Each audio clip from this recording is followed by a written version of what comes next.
بسم اللہ الرحمن الرحیم۔ السلام علیکم۔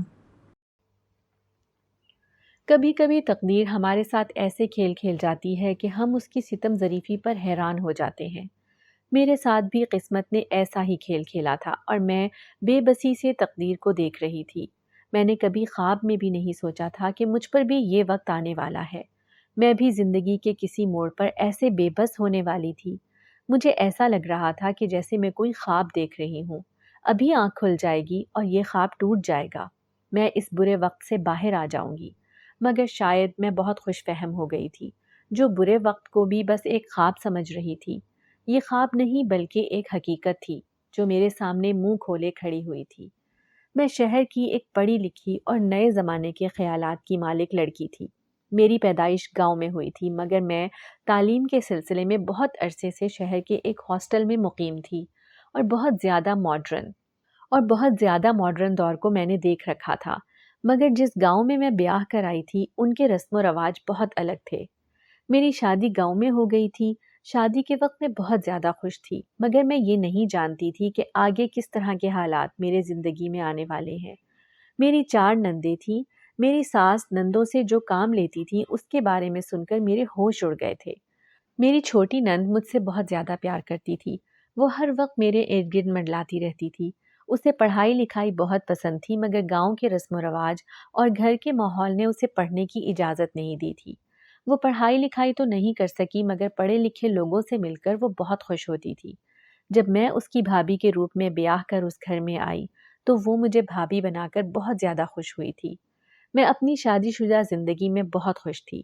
میری زندگی میں مشکلات کا آغاز تب ہوا جب مجھے پتہ چلا کہ میرا شوہر کچھ نہیں کماتا، بلکہ گھر کا سارا خرچ میری ساس اور میری نندیں کچھ کام کر کے پورا کرتی تھی۔ میرا شوہر کچھ نہیں کماتا تھا اور میری ساس جیسے ہی رات ہوتی میری 4 نندوں کو لے کر ہماری ایک خالی دکان تھی اس میں چلی جاتی۔ میں دیکھ رہی تھی کہ میری ساس نے جب سے میری نندوں کو اس خالی دکان میں لے جانا شروع کیا تھا، سب کی صحت دن بدن گر رہی تھی اور آنکھوں کے گرد سیاہ حلقے بن رہے تھے۔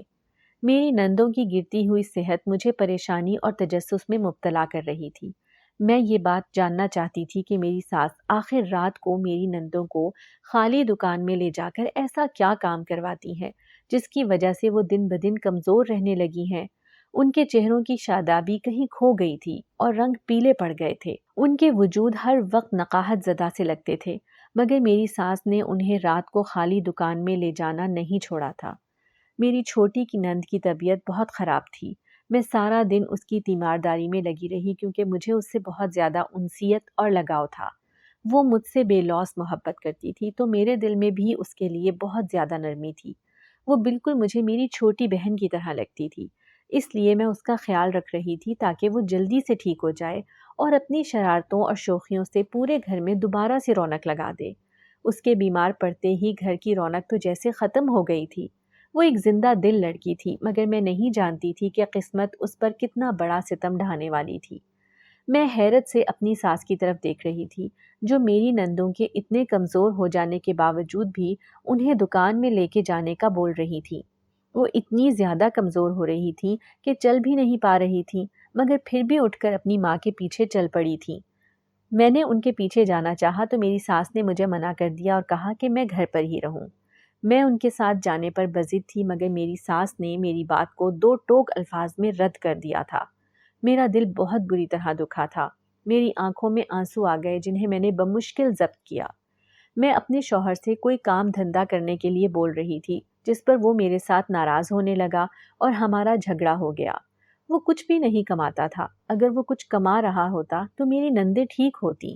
اب مجھے دل ہی دل میں ان کے لیے بہت زیادہ ہمدردی محسوس ہونے لگی تھی۔ اگر میرا شوہر محنت کرتا تو میری نندوں کو اس طرح بیماری کی حالت میں کام نہ کرنا پڑتا۔ خدا جانے میری ساس ان سے کون سا کام لے رہی تھی جس نے انہیں اس قدر بیمار کر دیا تھا۔ میری ساس انہیں خالی دکان میں لے جاتی تھی اور صبح جب واپس آتی تو پیسے ہی پیسے ہوتے تھے۔ ساری رات وہ لوگ دکان پر گزار کر آتی تھی۔ میرے کئی بار پوچھنے پر بھی اس نے مجھے نہیں بتایا تھا کہ وہ دکان میں جا کر ایسا کیا کام کرتی ہیں جس کے باعث انہیں اتنے سارے پیسے مل جاتے ہیں، مگر وہ پیسے بہت جلد ختم ہو جاتے تھے اور ان میں برکت نہیں ہوتی تھی۔ جس سے میں یہ نتیجہ اخذ کر پائی تھی کہ میری ساس ضرور میری نندوں سے کوئی غلط کام کرواتی ہے، جس کے باعث پیسوں میں برکت نہیں ہوتی۔ پیسے اگر حلال کی کمائی کے ہوں، تھوڑے ہوں، تب بھی اللہ تعالیٰ ان میں برکت ڈال دیتا ہے، جبکہ حرام کی کمائی میں کوئی برکت نہیں ہوتی، بھلے لاکھوں روپے ہوں۔ ہمارے گھر کا بھی یہی معاملہ تھا، بہت ہوتا تھا مگر اس میں برکت نہیں ہوتی تھی اور وہ چٹکیوں میں ختم ہو جاتا تھا۔ خدا بہتر جانتا تھا کہ میری ساس گھر میں کیسی کمائی لاتی تھی، یہاں تک کہ میرا کھانا کھانے کو بھی دل نہیں کرتا تھا۔ میری نندوں کی بگڑی حالت مجھے بہت کچھ غلط ہونے کا پتہ دیتی تھی، مگر میں اپنے شوہر کی وجہ سے بے بس تھی، جو کوئی کام دھندہ نہیں کرتا تھا، اور گھر چلانے کے لیے میرا انحصار میری ساس نندوں پر ہی تھا۔ اگر میرا شوہر کچھ کام دھندہ کرتا تو میں بھی اپنی ساس سے یہ پوچھنے کے لائق ہوتی کہ آخر وہ میری نندوں سے ایسا کیا کروا رہی ہیں جو وہ اس قدر کمزور اور بیمار ہو گئی ہیں۔ میں حیرت سے اپنی ساس کے چہرے کی طرف دیکھ رہی تھی۔ مجھے اس کی بات پر بالکل بھی یقین نہیں آ رہا تھا۔ میں سوچ رہی تھی کہ کوئی بھی ماں اتنی ظالم اور پتھر دل کیسے ہو سکتی ہے۔ میری چھوٹی نند کی حالت اتنی خراب تھی اور وہ شام ہوتے ہی اسے اپنے ساتھ دکان میں چلنے کے لیے کہہ رہی تھی، جبکہ میری نند کی حالت ایسی نہیں تھی کہ وہ اٹھ کر کھڑی ہو پاتی۔ میں نے ساس سے کہہ دیا کہ میری چھوٹی نند کہیں نہیں جائے گی، اس کی حالت بہت خراب ہے، جس کے بعد میری ساس نے میری طرف دیکھا۔ ان کی آنکھوں میں نمی واضح طور پر نظر آ رہی تھی، مگر وہ رخ پھیر گئیں اور میری دوسری نندوں کو لے کر چلی گئیں۔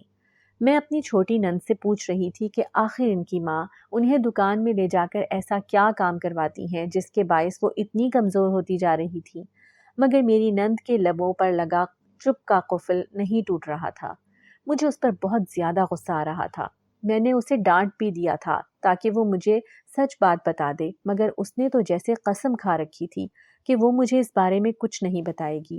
میرے زیادہ ڈانٹنے پر اس کی آنکھوں میں آنسو آئے تو میرا دل بھی نرم پڑ گیا۔ میں نے وہ سب کچھ خدا کے حوالے کرتے ہوئے ان کے حق میں بہتری کی دعا کی اور اس کا سر دبانے لگی۔ ہنستے مسکراتے چہرے کیسے ایک منٹ میں ہمیں الوداع کہہ جاتے ہیں، ہمیں اس بات کی خبر بھی نہیں ہوتی، اور وہ ہمیں چھوڑ کر ایسے جہان میں چلے جاتے ہیں جہاں سے واپسی کی کوئی امید نہیں ہوتی۔ مجھے اپنی آنکھوں اور کانوں پر یقین نہیں آ رہا تھا کہ میں جو کچھ دیکھ اور سن رہی ہوں وہ سب سچ ہے۔ مجھے کوئی بھیانک خواب معلوم ہو رہا تھا جو آنکھ کھلتے ہی جھٹ سے غائب ہو جائے گا، مگر ایسا نہیں تھا۔ وہ کوئی خواب نہیں تھا بلکہ ایک حقیقت تھی جو میں کھلی آنکھوں سے دیکھ رہی تھی۔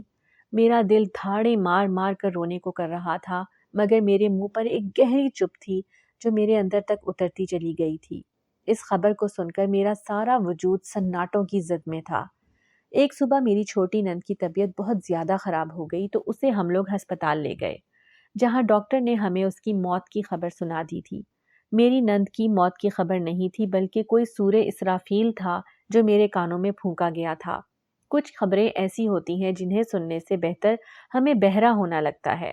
کچھ مناظر دیکھنا اس قدر تکلیف دہ ہوتا ہے کہ ہمیں اپنی قوت بینائی بھی بری لگتی ہے، جو ہمیں وہ منظر دکھا رہی ہوتی ہے جس پر ہم بے اختیار دعا کرتے ہیں کہ کاش ہم اندھے ہوتے۔ میرے دل نے بھی اس وقت بے اختیار اندھے اور بہرے ہونے کی تمنا کی تھی، جسے کوئی غم کی خبر سنائی دیتی ہے اور نہ ہی کوئی تکلیف دینے والا منظر دکھائی دیتا ہے، مگر افسوس میرے پاس یہ دونوں چیزیں تھیں۔ میری نند کی موت کی خبر نے مجھے اندر سے توڑ کر رکھ دیا تھا۔ مجھے اس کی آخری بار کی دیکھی گئی آنسو بھری نگاہیں نہیں بھولتی تھی، جب میں اسے دکان میں کرنے والے کام کے بارے میں پوچھ رہی تھی اور وہ بہت بے بسی سے میری طرف دیکھ رہی تھی۔ میری ساس کے چہرے پر بھی دکھ اور کرب واضح طور پر دیکھا جا سکتا تھا۔ مجھے ان سے عجیب قسم کی نفرت ہو رہی تھی۔ نہ جانے وہ خالی دکان میں لے جا کر اپنی بیٹیوں سے ایسا کون سا کام کرواتی رہی تھی جس کے باعث ان کی بیٹی دنیا سے ہی چلی گئی تھی۔ میری چھوٹی نند کا کفن دفن ہو چکا تھا۔ بہت سارے آنسوؤں کے درمیان ہم اسے دفن کر آئے تھے۔ میرا شوہر بھی چپ چپ سا تھا۔ مجھے لگا تھا کہ شاید اسے اپنی غلطی کا احساس ہو رہا ہوگا، مگر ایسا کچھ نہیں تھا۔ وہ صرف بہن کے مرنے پر دکھی تھا، اپنے کام پر نادم نہیں تھا۔ 2-3 دن بعد پھر سے میری ساس نے میری باقی نندوں کو کام پر لے جانا شروع کر دیا تھا، کیونکہ گھر میں پیسے بالکل نہیں تھے۔ میں اپنی ساس کو اس عمل سے باز رکھنا چاہتی تھی، لیکن میرے پاس انہیں روکنے کے لیے کوئی بھی جواز نہیں تھا۔ ایسا لگ رہا تھا کہ جیسے غم نے ہمارے گھر میں ڈیرے ہی ڈال لیے ہیں۔ میری چھوٹی نند کے بعد میری بڑی نند کا بھی انتقال ہو گیا تھا۔ گھر میں کوہرام مچا ہوا تھا، سب لوگ تعزیت کے لیے آ رہے تھے۔ یہ غم اتنا بڑا تھا کہ سنبھالے نہیں سنبھل رہا تھا۔ پہلے گھر کی چھوٹی بیٹی اور اب گھر کی بڑی بیٹی اس دنیائے فانی سے کوچ کر گئی تھی۔ اس قدر جوان اموات پر ہر آنکھ اشک بار تھی اور ہر دل غمگین تھا، لیکن دکھ ابھی یہیں پر تھما نہیں تھا۔ ایک ایک کر کے میری ساری نندوں کا کچھ کچھ دن کے وقفے سے انتقال ہو چکا تھا، اور اب میں یہ جان لینا چاہتی تھی کہ آخر میری ساس ایسا کون سا کام کرواتی تھی جس کی وجہ سے میری نندوں کی موت ہو گئی تھی۔ میری نندوں کی موت کے بعد ہم پر بہت مشکل دن آ گئے تھے، کیونکہ گھر میں بھوک اور افلاس نے ڈیرے جما لیے تھے۔ پہلے جو کچھ کھانے پینے کو مل جاتا تھا اب تو وہ بھی نہیں ملتا تھا۔ ہم دو دو دن تک بھوکے رہتے تھے، مگر میرے شوہر کو کوئی احساس نہیں تھا۔ وہ سارا دن دوستوں میں آوارہ گردی کرتا اور رات کے نہ جانے کس پہر گھر آتا، دن چڑھے تک سوتا رہتا اور اٹھ کر پھر باہر نکل جاتا۔ اسے گھر میں موجود ماں اور بیوی کا کوئی احساس تک نہیں تھا۔ گھر میں فاقوں کی نوبت آ گئی اور بھوک سے جان نکلنے لگی تو میری ساس نے مجھے کہا کہ آج کی رات تیار رکھنا، میں تمہیں خالی دکان میں لے کر جاؤں گی، صبح ویسے ہی پیسے ملیں گے جسے ہم دونوں پیٹ بھر کر کھانا کھا سکیں گے۔ میری ساس مجھ سے شرمندہ تھی کہ وہ پڑھی لکھی بہو کو گھر لے کر آئی مگر یہاں آ کر اس کی دیکھ بھال اچھے طریقے سے نہ کر سکی، جس پر میں نے اپنی ساس کے جڑے ہوئے ہاتھ کھول دیے۔ میرے دل میں ان کے لیے گرہ لگی ہوئی تھی، لیکن میں اب جاننا چاہتی تھی کہ میری ساس نے میری نندوں کے ساتھ ایسا کیا کیا تھا کہ وہ جان سے ہی ہاتھ دھو بیٹھی تھی۔ سارا دن ہم نے بھوک میں گزارا تھا، صرف پانی پر گزارا کیا تھا۔ جیسے ہی رات ہوئی میری ساس مجھے خالی دکان میں لے گئیں۔ مجھے وہاں جاتے ہوئے بہت ڈر لگ رہا تھا، لیکن میں اپنا دل مضبوط کر کے اپنی ساس کے ساتھ چلی آئی تھی۔ کچھ پیٹ کی بھوک نے مجبور کیا تھا اور کچھ تجسس تھا جو مجھے موت کے اسی دوراہے پر لے آیا تھا جہاں سے میری چار نندیں خود کو سنبھال نہیں پائی تھیں اور موت کے منہ میں جا گری تھی۔ میں جیسے ہی اپنی ساس کے ساتھ اس خالی دکان میں داخل ہوئی، دیکھ کر رونگٹے کھڑے ہو گئے۔ وہاں پر جو کچھ میں دیکھ رہی تھی اس نے میری دھڑکن کی رفتار سست کر دی تھی۔ پسینہ میرے پورے جسم پر بہہ رہا تھا۔ میں پھٹی پھٹی آنکھوں سے سامنے موجود منظر کو دیکھ رہی تھی۔ میرے گمان میں بھی نہیں تھا کہ میری ساس میری نندوں سے یہ سب کرواتی ہوں گی۔ میری نظروں کے سامنے میری معصوم نندوں کے چہرے گھوم رہے تھے، جس کام کی اذیت برداشت نہ کرتے ہوئے وہ اپنی جان سے ہاتھ دھو بیٹھی تھی۔ اب جو بھی تھا، پیٹ کی آگ سے مجبور ہو کر مجھے بھی یہ کام کرنا تھا، کیونکہ میرا شوہر اور کچھ نہیں کماتا تھا اور میں واپس اپنے بھائی کے پاس جانا نہیں چاہتی تھی۔ جو بھی تھا، اب سسرال ہی میرا سب کچھ تھا۔ ان سب باتوں کے دوران میں یہ بات بھول ہی گئی تھی کہ میں ایک پڑھی لکھی اور باشعور لڑکی ہوں، کوئی بھی نوکری کر کے اپنا اور اپنی ساس کا پیٹ پال سکتی ہوں۔ اب ہر روز میں اپنی ساس کے ساتھ اس خالی دکان میں جاتی اور اپنی نندوں والا کام کرتی۔ صبح ہوتے ہی پیسے آتے تھے، لیکن ان میں برکت نہیں ہوتی تھی۔ شام تک وہ ختم ہو جاتے تھے، نہ جانے کس طرح نکل جاتے تھے۔ میں ابھی اپنی ساس کے ساتھ خالی دکان سے واپس آئی تھی۔ یہ صبح کا وقت تھا۔ کمزوری اور نقاہت سے میرا سارا جسم بے جان ہو رہا تھا، کمر میں شدید درد ہو رہا تھا۔ میرے لیے ایک ایک لمحہ گزارنا مشکل تھا کیونکہ میرے پورے جسم میں اذیت سرایت کر گئی تھی۔ اب مجھے اپنی نندوں کی تکلیف کا احساس ہو رہا تھا۔ وہ کس قدر تکلیف میں تھیں کہ ان کی موت ہی واقع ہو گئی تھی۔ مجھے بھی ایسا لگ رہا تھا جیسے میری زندگی بھی جلدی پوری ہونے والی ہے، کیونکہ میری نندوں نے تو پھر بھی کچھ عرصے تک کام کر لیا تھا، میں تو کچھ ہی دن میں تھک گئی تھی۔ مجھے لگ رہا تھا کہ جیسے اور 2 دن میں نے وہ کام کیا تو میری موت واقع ہو جائے گی۔ وہ اس قدر کٹھن کام تھا کہ حد نہیں۔ وہ دکان جسے خالی سمجھا جاتا تھا آدھے سے زیادہ مردوں سے بھری ہوتی تھی، اور مردوں کے درمیان میں جا کر وہ کام کرنا میرے بس سے باہر کی بات تھی، مگر پیٹ کی آگ تھی کہ ان سب کاموں پر مجبور کر رہی تھی۔ 1-2 بار تو میں نے یہی سوچا کہ اپنے شوہر سے خلا لے لو اور واپس اپنے ماں باپ کے گھر چلی جاؤں۔ نوجوان تھی، پڑھی لکھی اور خوبصورت تھی، مجھے کوئی بھی رشتہ آسانی سے مل سکتا تھا۔ اگر میں دوسری شادی نہ کرتی تب بھی میں نوکری کر کے بآسانی اپنا خرچ خود اٹھا سکتی تھی۔ میرے لیے دونوں کام بے حد آسان تھے، مگر میں اپنا سسرال چھوڑ کر کبھی واپس نہیں جانا چاہتی تھی، اسی لیے ایک نکمے شوہر کے ساتھ بھی گزارا کر رہی تھی۔ مگر جیسے جیسے وقت گزر رہا تھا مجھے لگ رہا تھا کہ میری برداشت کی حد ختم ہونے کو ہے، مگر میں نے اپنی زندگی کے ساتھ سمجھوتا کر لیا تھا اور اسے اپنا نصیب سمجھ کر قبول کر لیا تھا۔ جب پہلی بار میری ساس مجھے اس دکان کے اندر لے گئی تو میں حیران رہ گئی۔ دکان کی دوسری سمت خفیہ راستہ تھا، وہ مجھے وہاں سے لے کر باہر گئیں۔ میں اپنی ساس کی رہنمائی میں چلتی چلی جا رہی تھی اور میرا دل بری طرح سے دھڑک رہا تھا۔ مجھے بہت برے خیالات آ رہے تھے کہ نہ جانے میرے ساتھ کیا ہونے والا ہے، لیکن جب ایک جگہ پر پہنچے تو حیران رہ گئی اور اپنی ساس کے چہرے کی طرف دیکھنے لگی۔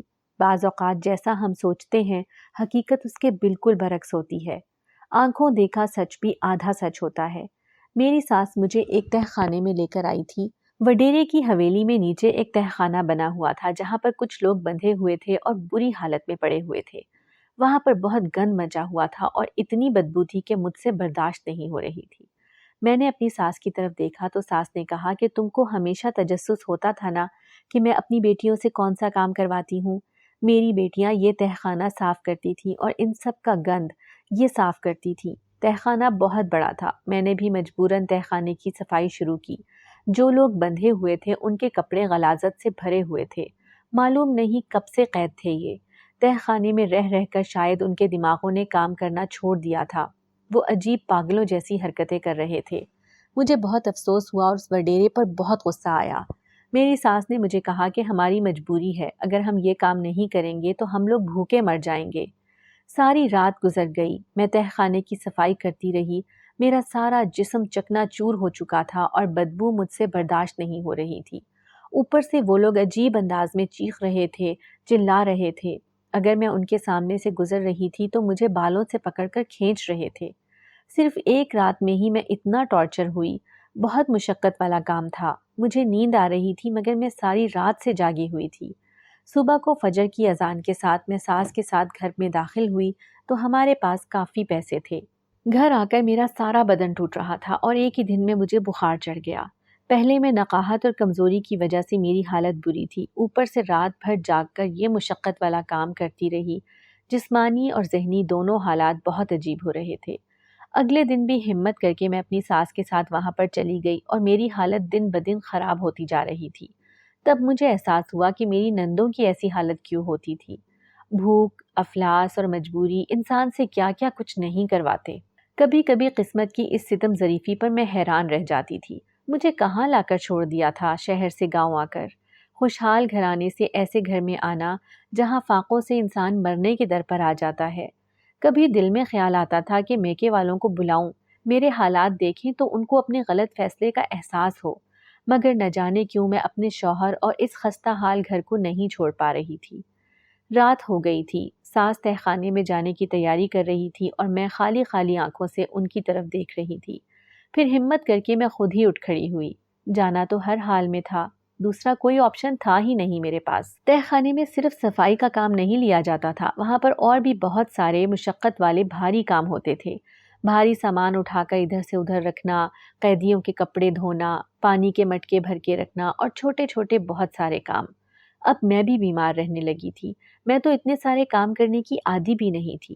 بہت سارے لوگ اس تہہ خانے کے بارے میں جانتے تھے اور وڈیرے کو جب کسی پر غصہ آتا اور کسی سے اس کی انبن ہوتی تو وہ ان لوگوں کو پکڑوا کر اس تہہ خانے میں ڈال دیتا تھا اور پھر وہ ساری عمر اس تہہ خانے میں بند رہتے تھے۔ وہاں سے نکلنا ان لوگوں کے لیے بہت مشکل تھا، اسی لیے وہ رات کو خفیہ طور پر تہہ خانے میں کچھ لوگوں کو بھیجتے تھے اور صاف صفائی کا کام کرواتے، اور بھی بہت سارے کام کروائے جاتے تھے، لیکن مردوں کو اندر جانے کی اجازت نہیں تھی۔ شاید ان کو یہ خوف تھا کہ مرد ان قیدیوں کے بارے میں باہر کسی کو نہ بتائیں اور قیدیوں کو رہا نہ کروا لیں، اس لیے وہ ہمیشہ عورتوں کا انتخاب کرتے تھے اور ان کو بھی سختی سے منع کیا ہوا تھا کہ تہہ خانے کی باتیں باہر نہ نکلیں، ورنہ ان کے جان کو خطرہ ہو سکتا ہے۔ ایک ہی گاؤں میں رہ کر کوئی بھی وٹیری کی دشمنی مول نہیں لینا چاہتا تھا، اسی لیے میری ساس اور نندیں اس بارے میں کسی سے کوئی بھی ذکر نہیں کرتی تھیں۔ اگر وہ کسی سے ذکر کرتی تو یا تو ان کے مقدر میں یہی تہہ خانہ ہوتا یا پھر بھوک سے مرنا پڑتا۔ اب میں اپنی نندوں کی حالت سمجھ گئی تھی۔ تہہ خانے میں کام کرنے کے دوران ایسا لگتا کہ جیسے ہم بھی قید میں ہیں، اور قیدیوں کی حالت دیکھ کر دل کڑتا ہے۔